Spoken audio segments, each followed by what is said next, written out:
automated announcement. Due to copyright claims by Hasbro LLC on the cover of this story, I have re-uploaded it with a new cover. Some audio editing has also taken place. I apologize for this inconvenience. Sincerely yours, Visual Pony. Twilight Sparkle Night Shift by George O. Chapter 6 Lavender Unicorn Syndrome Part 1. The quiet town of Horsemouth was located in the northwestern corner of Equestria. It was cut off from the rest of the land by the mountain range known as the Teeth on the one side and bordered by the vast ocean on the west on the other. The town, home to no more than a few hundred ponies, had no night shift history to speak of. In fact, this had been the first time I'd ever heard of its existence. As such, it came as no surprise that the equestrian railway wasn't connected to the town. The nearest stop was in the similarly small Stoughton Crow, lying at the foot of the Teeth, which separated the two communities. Stoughton Crow was one of the northernmost German settlements of western Equestria, and it was as close as Canterlottian influence ever came to Horsemouth. Tucked away behind the mountains, Horsemouth was all the capital cared autonomous. The townsfolk rarely left their home, and when they did, they mostly ventured no further than Stoughton Crow. Now my task was to brave the heights of the Teeth, to uncover what lies beyond the shadow over Horsemouth. "There is a shadow over Horsemouth." That is what the stallion pulling my cart had told me before we departed from Stoughton Crow. It took quite some persuasion to get the stallion to take me there. "How fortunate," I thought, "that Luna didn't suspend my funding." The cart was an aged thing, having succumbed to rot a long time ago. I found myself bouncing on the dirty wood of my seat with the smallest bump of the old mountainside road. Adding to my unease was the staggering height at which we were treading. There seemed to be no gradual descent in the mountains. Anywhere I looked, all I saw were the steep, endless lines of valleys swirling around the needle-like mountain tops. One wrong step on the puller's part would have sent the cart and me hurtling down into a most unbecoming end. I held onto my black saddlebag nervously. Still considering all of that, I thought myself lucky, for at least I had some pony pulling my cart. I knew that a stallion who draws carriages for a living would get me to Horsemouth much faster than I had gone on hoof. A petite young lady such as myself was not cut out for such a long trek, after all, and I definitely didn't want to reach the town at night. As the road circled around the mountain, I could finally see the great ocean beyond, and down there in the mist, where water met the cliffs and lashed at the eroding stone, was the town of Horsemouth. Its decrepit buildings latched desperately onto the mountainside so as not to fall into the abyss below. The town seemed a disorganized mess of buildings sprouting outwards from the cliffs, grabbing onto each other and climbing one another so as to stay up. Each house was connected to its neighbors by wooden roads, bridges and makeshift stairs built of blackened planks that crept along the mountain, rickety and creaky, covering the bare rocks. The town, it seemed, was held together only by rusted nails and good prayers. Looking down from the road as we traveled, I saw what I collected must be the town center.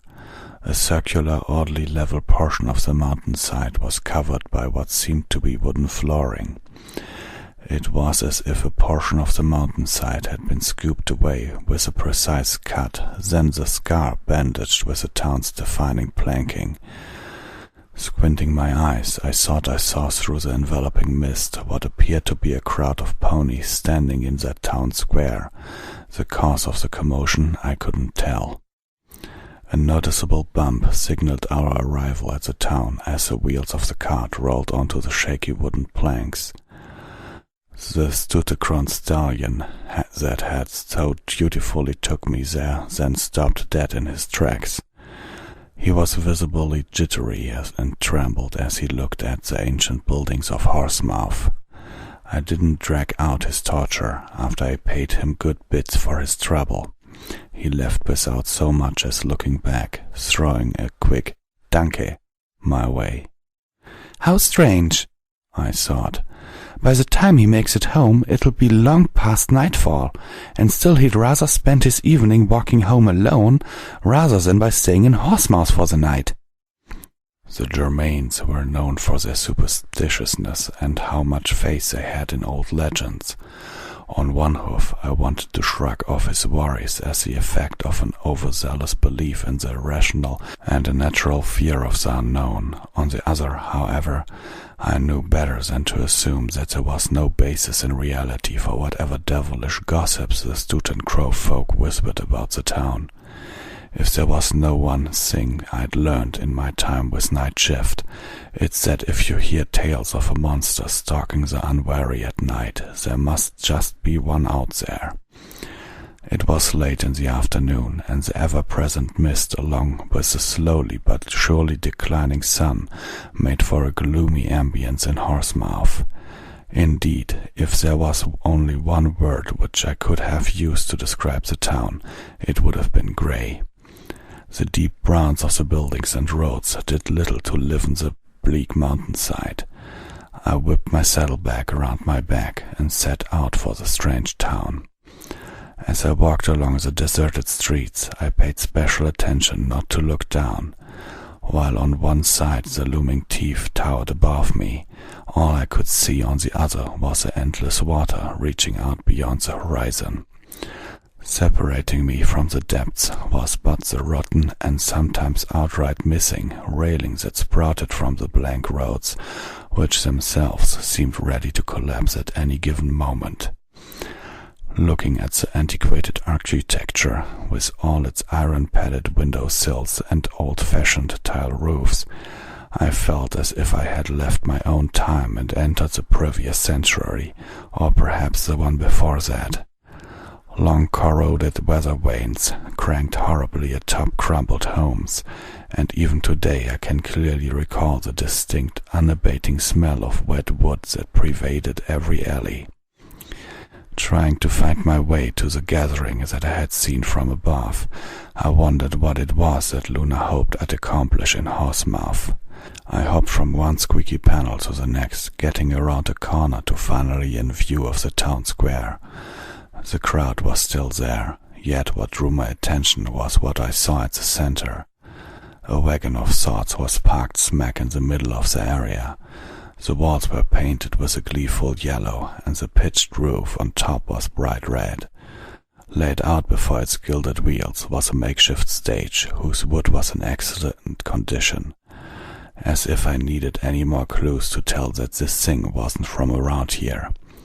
In fact, the more I looked at the composition, the more it seemed to remind me of something I had seen before. "Come one, come all!" I thought I recognized the voice that emanated ominously from that house on wheels, that endlessly haughty tone, the unabashed hubris. I stopped in my tracks, taking a deep breath, refusing to believe it. "Perhaps if I don't accept it, it'll go away." Oh, will I never learn? "Come and witness the amazing magics—" "You have got to be kidding me!" "Of the great and powerful Trixie!"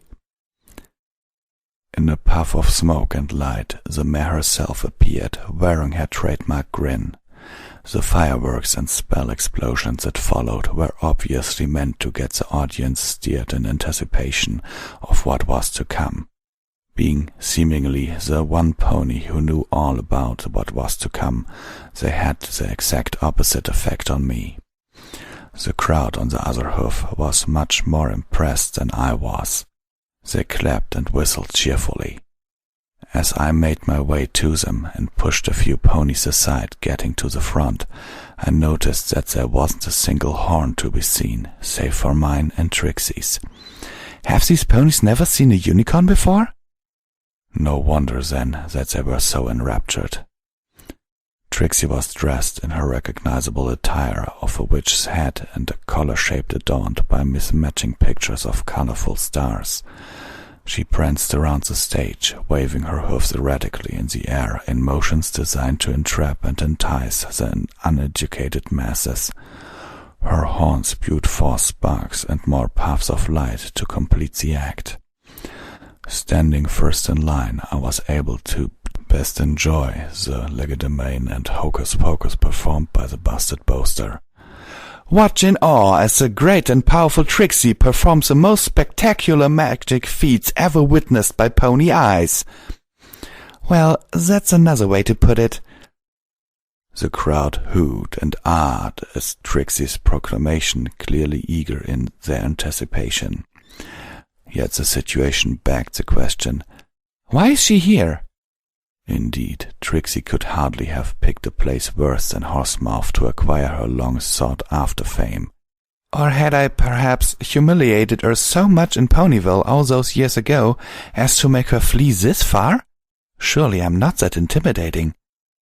Trixie waved her hoofs again, and in a small glimmer of light she conjured up a bouquet of flowers in mid-air. Then, after taking the flowers into her hoofs for a moment, she cast them away, each disappearing in its own little flash of blue glow. The crowd cheered in response, stomping on the ground with their front hoofs to clap for the magician on stage. I sighed deeply. I may have sighed a bit too loudly, in fact, as I saw Trixie's ear twitch a little. Her eyes began scanning the crowd, looking for the source of the sound that threatened to burst her ballooning ego. "What was that?" she asked, standing up defiantly on her hind legs. "Who is so ignorant as to challenge—" And then she saw me. Her mouth was left hanging agape, the look of complete and utter confusion in her eyes as she stood there, balancing clumsily on two hoofs, is a cherished memory of mine to this day. After a short moment, however, her mouth formed a teethy grin. "It seems Serendipity is a friend of the great and powerful Trixie," she announced proudly, looking me straight in the eye. The light pink glow of Trixie's magic quickly surrounded me, and before I knew it, I was standing on stage, right beside the showstopper. "Who would have thought that in the distant town of Horsemouth, the great and powerful Trixie would find her long-lost friend?" she yelled loudly, posing and motioning towards me as more fireworks and sparks flew up to explode in the air. On cue, the crowd cheered. "What are you doing?" I asked through my teeth. "Behold, ladies and gentlecolts, Trixie's faithful assistant!" she yelled at the top of her lungs amidst the cavalcade of lights and the flashes. "Sparky Starbutt! What?" Out of nowhere, a small red ball of some kind appeared before me, and before I could react, it flew straight for me. A sharp sting of pain rushed through my body as the ball collided with my face. Quickly wiping my eyes clean of the resulting tears, I saw that the ball had been stuck onto my nose. Trixie had turned me into a clown, much to the audience's amusement. "Stop it!" I screamed. I attempted to pick the ball off, but my hoofs seemed to pass straight through, unable to touch the thing. It stood as thin as air. A quick flash of light disoriented me. When the colorful cloud of smoke faded, I found myself fully clothed in what seemed to be a mix between a shower curtain and a ragged mattress, elegantly crafted into a most undignified dress. I had, at this point, just about enough of Trixie's fowl-like antics. "Should I just hold her down?" I wondered. "And humiliate her in front of every pony again? Or should I simply blast her off the stage?" I had many options. Yet for now, I still vote to attempt to settle this in a peaceful way. While I had no qualms about teaching her another lesson, I hesitated with stooping down to her level by engaging in a petty magic duel. Trixie looked me over and grinned, moving her eyebrows up and down challengingly.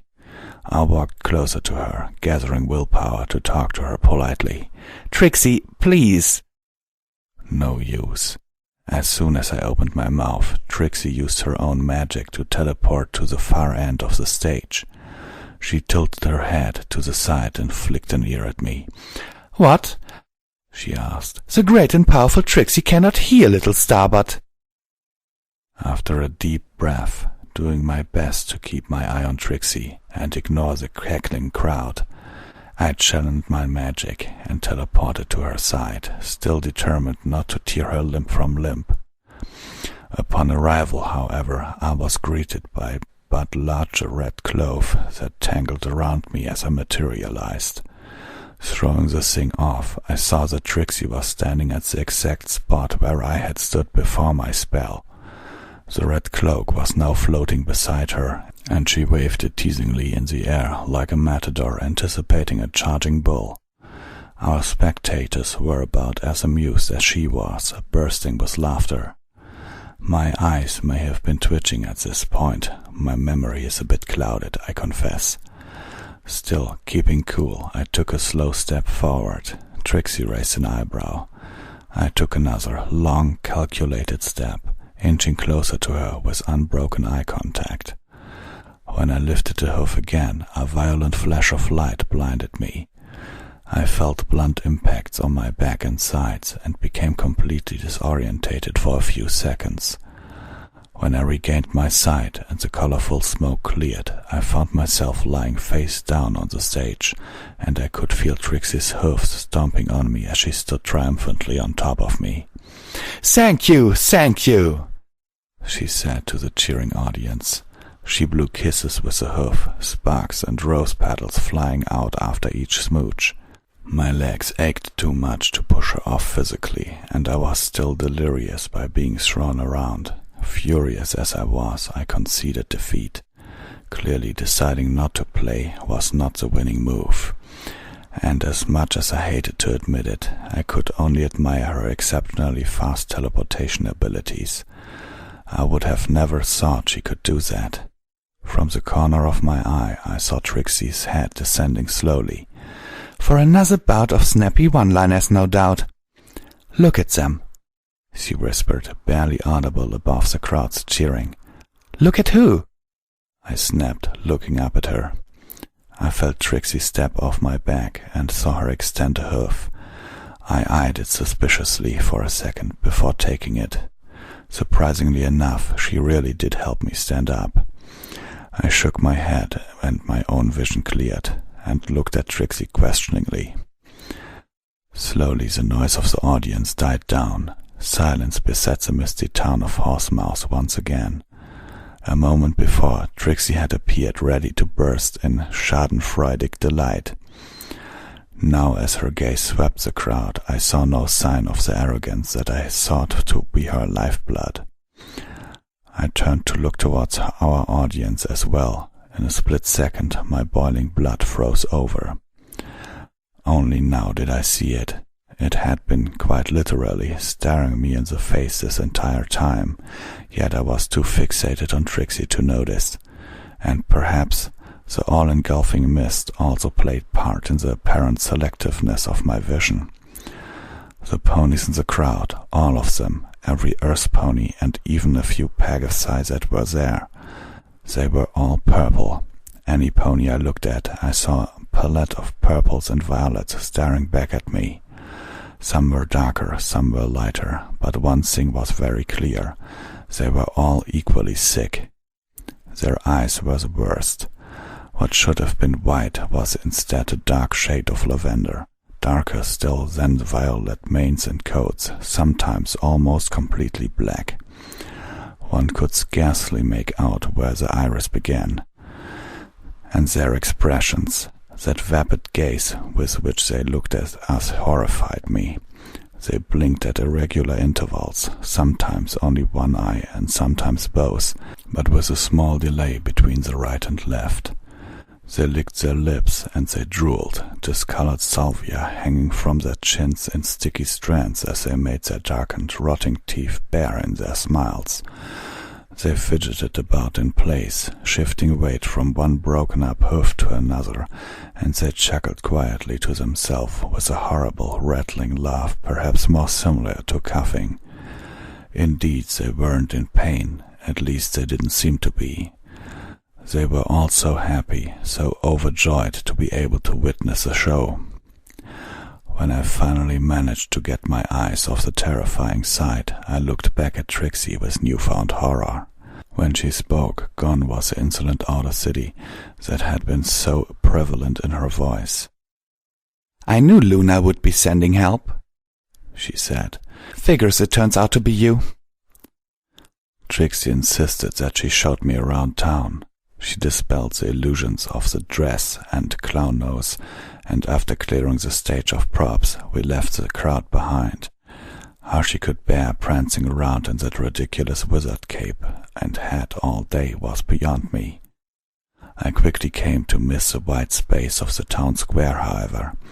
Although Trixie kept a few steps ahead, the narrowness of the makeshift plank roads was spanned the town still made us get uncomfortably close to each other, something that got exceedingly awkward whenever Trixie decided to climb a set of stairs in front of me. Carrying my bag around on the slopes was rather wearisome as well. "How long?" I asked. "Longer than you," she said. "I was one of the first agents." "How did you become an agent anyway?" "How did you?" "Well, there was that thing with my parents dying. I'd rather not talk about that," I said. "And I forgot," she replied. "Point taken." "It's very clear, though," I said. "You use the whole traveling magician thing to go wherever Luna sends you, isn't that right?" "Observant as ever," she nodded. "And I was doing just the same in Ponyville, before you and your special friends lured that Ursa Major into town." "Ursa Minor," she groaned. "Oh yes, of course, how could I forget? Thanks to those 2 Boy Scouts, my cover was blown, or destroyed more like.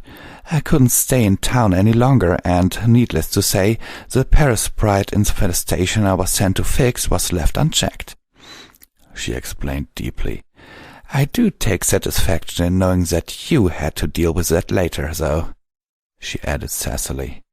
"After everything you just put me through, you still feel the need to rub that one in, didn't you?" I asked. "Yes," she answered.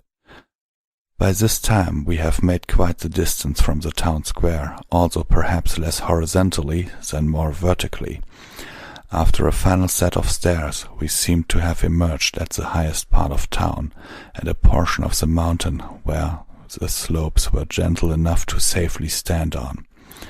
Below I saw the entirety of the town laid out along the steep slopes. The town square was in plain sight as well. Interestingly, much of the audience was still there, even though the show had ended long ago. They just stood there, staring at the empty stage. I wondered if they even realized that we were gone. Not far from Trixie and I was what appeared to be a playground. Sets of swings and seesaws stood wedged into the rocky cliff. Trixie walked up to the composition, and I followed curiously. She pushed one of the swings gently. Its rusty chains rattled and made an infernal screeching, but the swing, aged as it was, seemed to hold. "Tell me, have you noticed anything strange about the crowd down there?" Trixie asked. I took another look at the square. "Apart from the obvious?" I asked. "I noticed there were no unicorns. Looking at them now, I need to ask, why are they still there?" "They're a slow bunch," Trixie responded, glancing down at them as well. "I've been putting on the same show every day, and they never seem to notice. If anything, they were getting more into it each time. Looks like they admire a repetition. They'll disperse in time, though." "What about the lack of unicorns?" "That's troubling, yes, since the latest equestrian census revealed a small unicorn population in town. Still, there is something that I think is even more worrying. Haven't you noticed anything else?"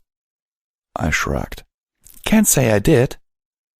Trixie pushed the swing again. The metallic creaking hurt my ears, but Trixie seemed not to even notice.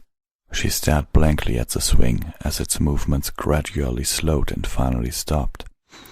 "You know, Sparky," she began, In my tours around Equestria, I've got used to all kinds of audiences coming to see me. It's mostly just ponies, but there have been donkeys and mules, horses, even the occasional griffin. And no matter their race or class, curious folks always have something in common. More often than not, they tend to bring their children. Trixie pushed the swing one more time. I haven't seen a single foal in this town, she said. As I looked at the empty playground around us, the weight of that statement slowly sunk in. How long have you been in Horsemouth? I asked. Luna received reports of oddities regarding Horsemouth a week ago. I've been here 3 days, this being the 4th. Does Luna have any idea what happened? She has no clue. No pony does. I was sent to look around, and I've been told that after a few days another agent would be sent. She looked at me, then back at the swing and sighed. What are the chances? She mumbled, shaking her head. How did Luna ever learn of this place? I asked, ignoring that little comment. I don't think any pony ever comes here. That's true, Trixie replied. But Horsemouth folk often leave, mostly to visit Stoughton Crow. They're regulars at the stores. And when a Stoughton Crow shopkeeper gossiped that disfigured ponies arrived from Horsemouth to buy candles and ropes, the rumors quickly reached Luna's ears. Are you telling me that these things, they made the journey to Stoughton Crow and then managed to return to Horsemouth again? They hardly seemed capable of such a journey to me. Which is why the news is most concerning. You don't even know the worst of it. Come on. Trixie stepped away from the swing and began walking in my direction. She passed by me and continued forward until the slopes became too steep to advance further. She leaned forward and stuck her head out as much as she could without tumbling. All the while I was close behind her. There! She pointed down towards the edge of Horsemouth. Can you see it? I stood beside her and stuck my head out as well, peeking in the indicated direction. I see a waterfall, I said. When I squinted just right, I could see a narrow path connecting Horsemouth to the nearby waterfall, which exited the mountainside via a cave. The rushing water cascaded directly into the ocean below. There's a river inside the mountain, Trixie said. It's where the town folks get their water from. You may have seen the wells around town, and that right there, she pointed at the waterfall, is where the river ends. I nodded. Right, but is this relevant? Every midnight, the citizens, all of them, they walk out of their homes and waltz right up to the waterfall. They disappear inside the cave and come out a few hours later. What do they do in there? Exactly, she said, bumping my nose with a hoof.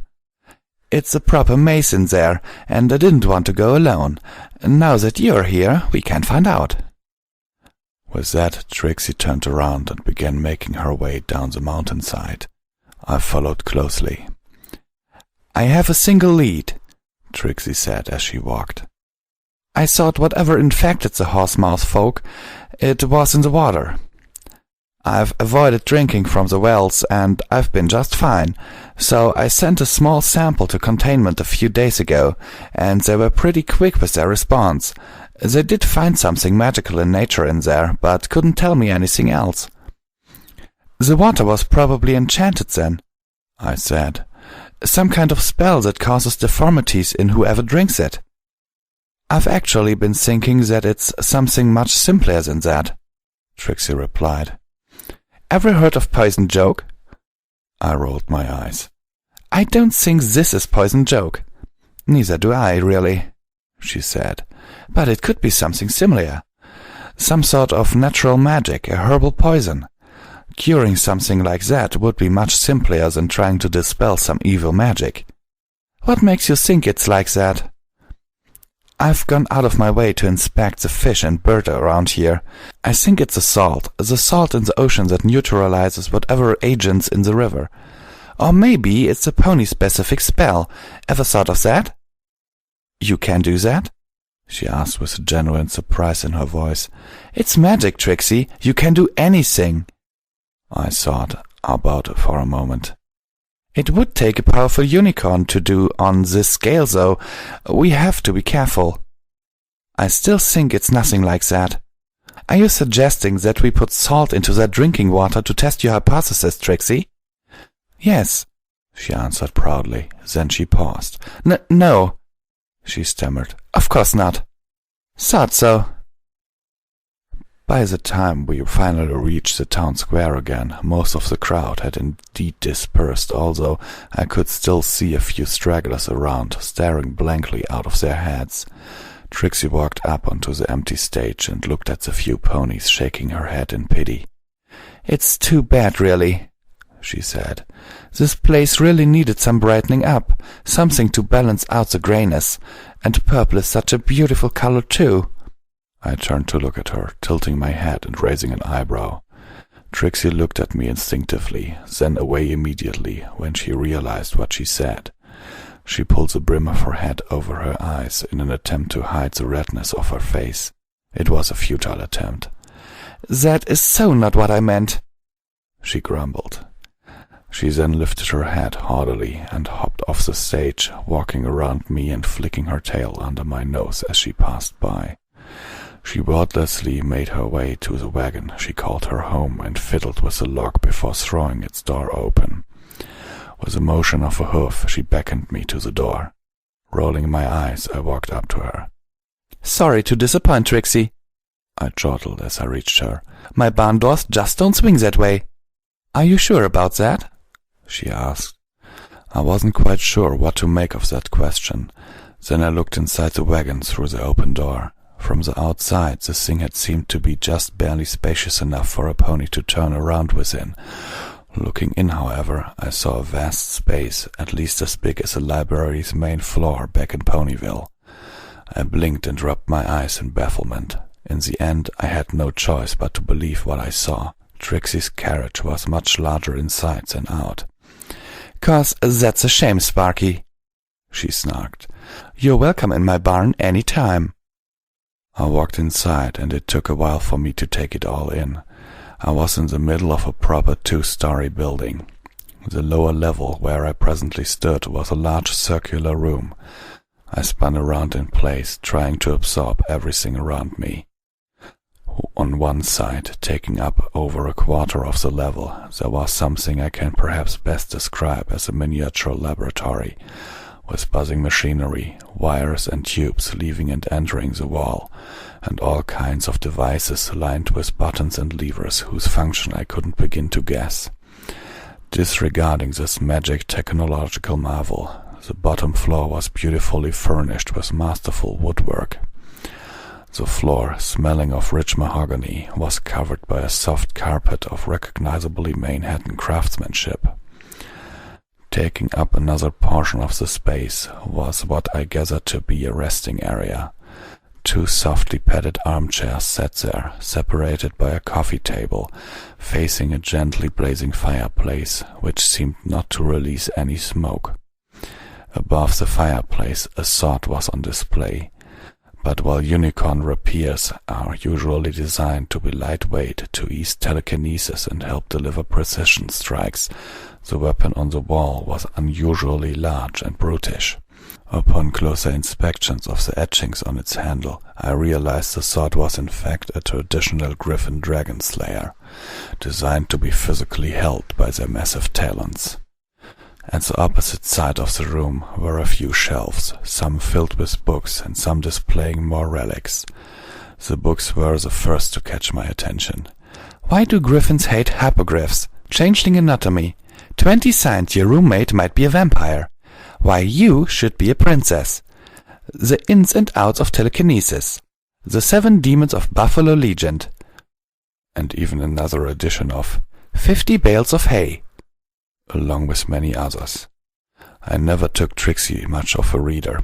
Indeed, the only thing I had ever taken Trixie for was but a lowly stage magician, compensating for her lack of confidence with an unhealthy amount of puppet arrogance.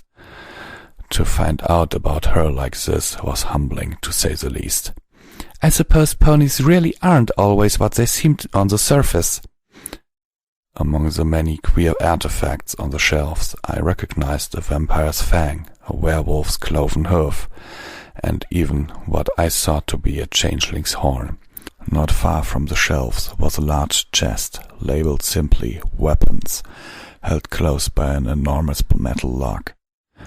I was almost getting dizzy by how fast I was running about, turning my head back and forth, examining every last thing inside.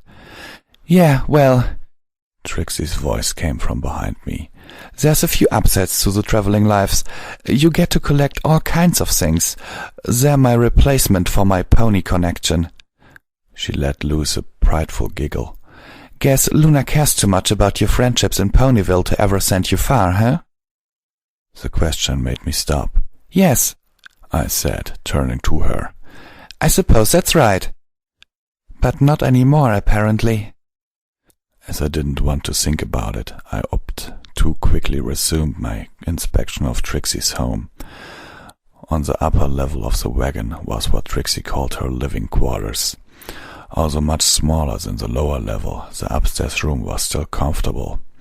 A bed, a wardrobe, a mirror on the wall, a table nearby. The simplicity of the room was in stark contrast with the exhibit below.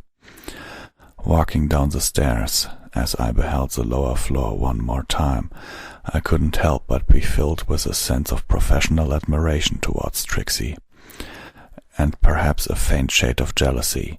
I hated myself for that. I thought I had grown out of such things by now. Trixie leaned against the wall by the door, waiting impatiently for me to finish strolling around. "This is unbelievable," I said. "Where did you get this? Did you make it yourself?" "No, of course not," she said. "It was a gift for my faithful service, courtesy of Luna, and straight from containment. Don't think I could build anything remotely similar if I tried." She looked at the whirring machine in the corner for a moment, then back at me. "I did tinker around with what they gave me, though. That room up there, that's all mine." "A Magitech device that bends space?" I mumbled. "It goes all the way back to Star Swirl. I've read about the theory, but to see it like this, I have no words." "It's less useful than it sounds, honestly," Trixie said. "For now, anyway. The machinery is much too clumsy to be usable offensively, and again, incredibly hard to make." "What about your previous wagon? The one trashed by the Ursa, was it?"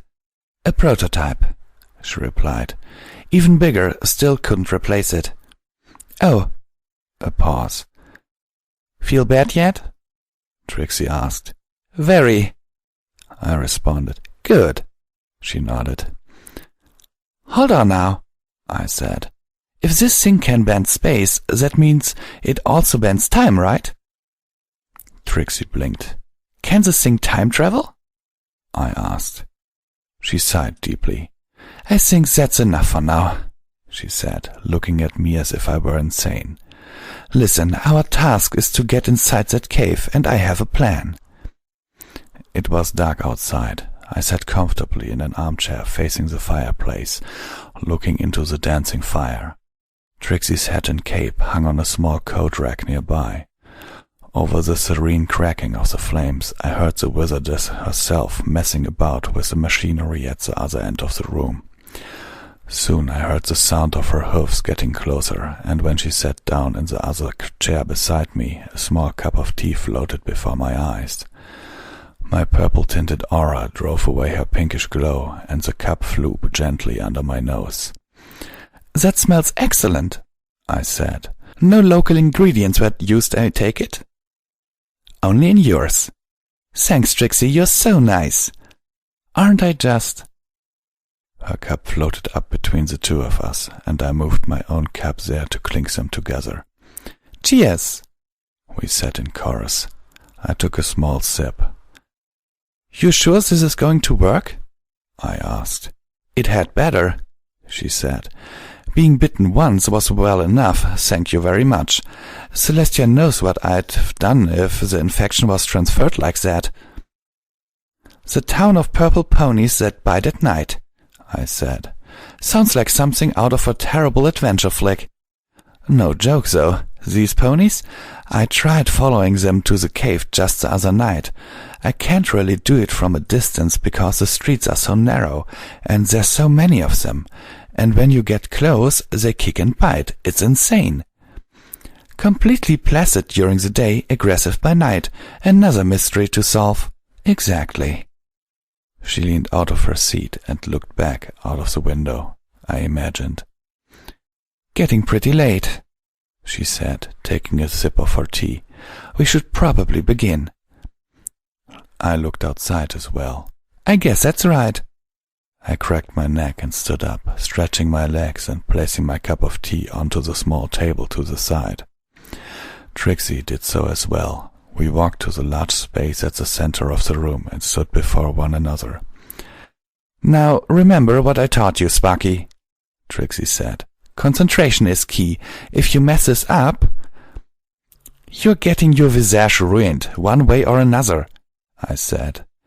I'm pretty good with magic, trust me, and the idea is sound, although I still find the execution a bit questionable. Oh, who's a shy filly? You can't cast a high-level illusion spell on yourself, you know that. It's just not possible for a simple unicorn, so get to it. I closed my eyes and concentrated. I pictured Trixie in my head, focusing less on minute detail and more on the most defining features. A slim build, thin legs, blue all throughout, the cutie mark, the eyes, and silver mane. Then I formulated a different image of her, a Trixie whose coat had a noticeable shade of lavender in it. I gradually faded out all of the blue, strengthening the purplish hue. I adjusted her mane to a similar, slightly lighter color and darkened her eyes and teeth to match the horse mouth look. I carefully erased her horn and redrew her cutie mark into a simple circle. Unassuming enough, I thought.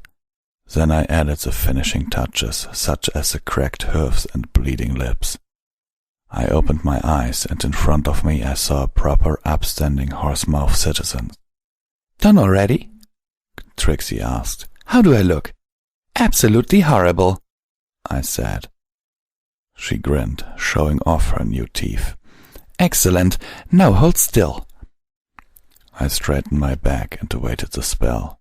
Trixie closed her eyes, and I saw her horn light up. I admit I did get a little nervous seeing it pointed at me like that. After a short while, she opened her eyes and looked at me up and down. All done, she said with a proud look. What? I asked, looking at my hooves and legs. I don't seem any different. Not to yourself, of course, she explained, rolling her eyes. But trust me. Trixie disappeared in a flash of light. Shortly afterwards, she reappeared with another one, the mirror I had seen upstairs, now suspended mid-air beside her. Looking into it, I saw a darker version of myself. My eyes were nearly pitch black. Looking down, my own hooves seemed completely fine, yet those of my reflection were worn and jagged. My horn was also gone, and my cutie mark was now a disorderly bunch of small stars scattered about. I know how to cast an illusion spell, she finished. Incredible, I mumbled. I am I not? She chortled. Her girlish giggling was interrupted by a noise from outside. Trixie's ears twitched and she ran to the window, leaning out into the darkness. She then pulled back inside and shot me an urgent look. They're outside, she said. Ready? Give me a second, I replied. For all our joking around, the situation in Horsemouth was no longer a laughing matter. Lightening the mood during the day was one thing, but now that the moment had arrived, I knew I needed to be prepared, both mentally and physically. The cup of tea I had left on the table floated to my mouth. Quickly downing the last drops, I sent it back to the table again. I then closed my eyes and took a deep breath. Looking at Trixie, I exhaled. Now I'm ready.